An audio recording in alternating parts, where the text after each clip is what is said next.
A father and son listen to a song they once loved and played together. Old man, look at my life. I'm a lot like you were. Old man, look at my life. I'm a lot like you were.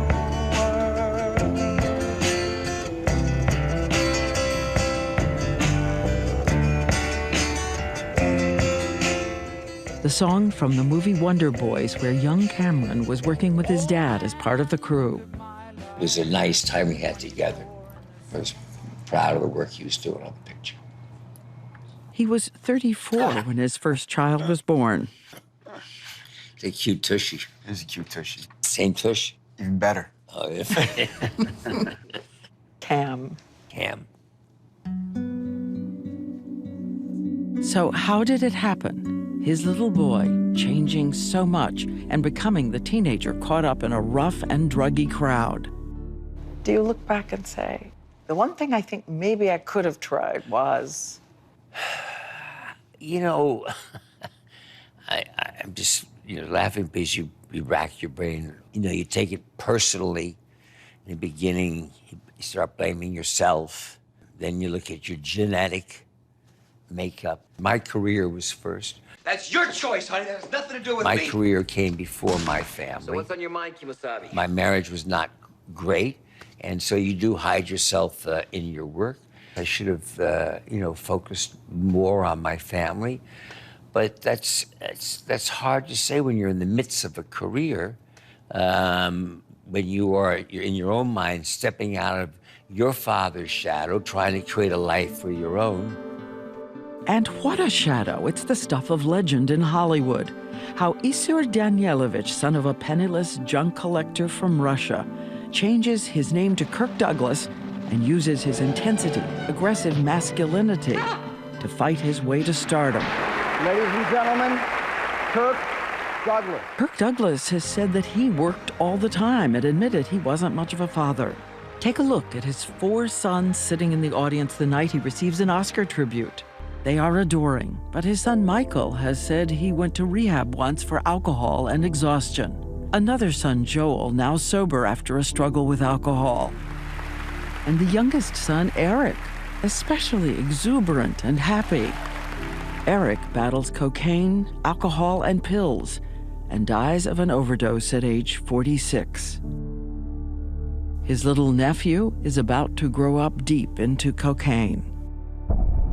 In a family rescue mission, grandfather and father invite Cameron, who has a gift for acting, to co-star in a movie with them, as long as he goes to rehab first.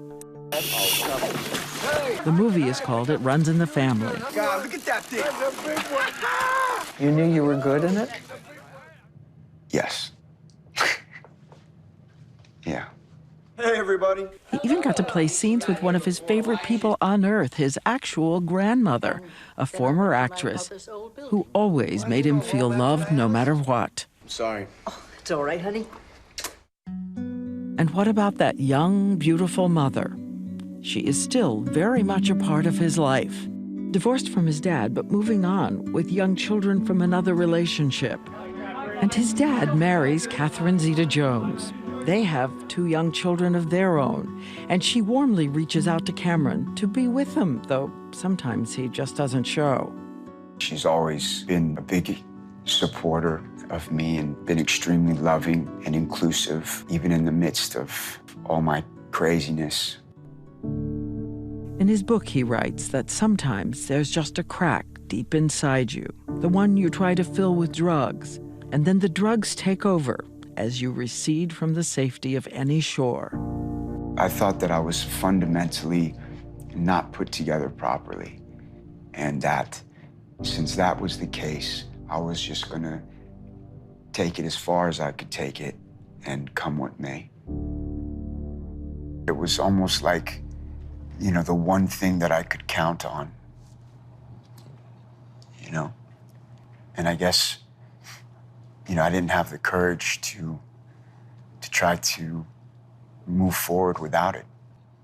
So look again at his double life, smiling with his family and retreating, playing dice with death. A friend has shown him a new way to use cocaine, injected as a liquid into his veins.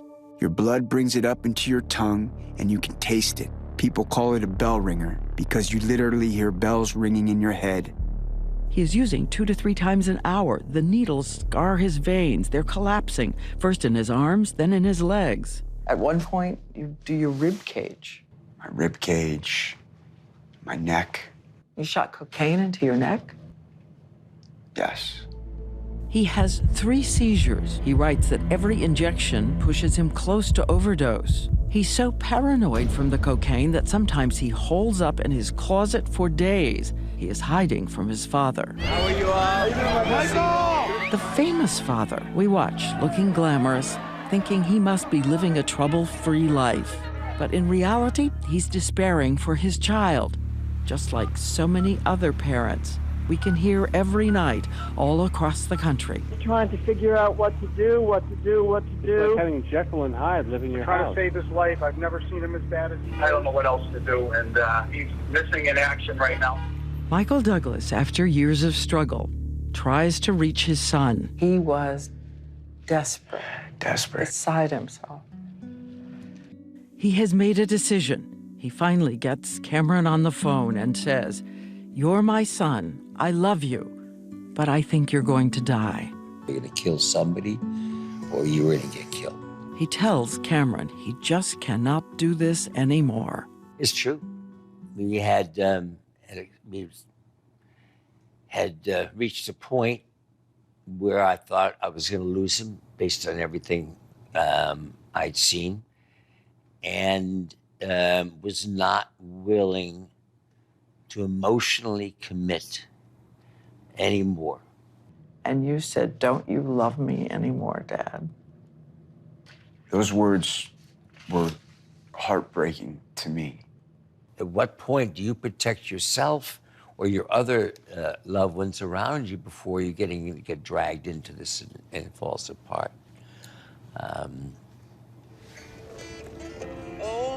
It destroys you. It just destroys you. His son remembers the dark days when he would play that song alone. Especially when I was really starting to spiral. And I think more than anything, I wanted to believe in those lyrics. Like a coin that won't get tossed, rolling home to you.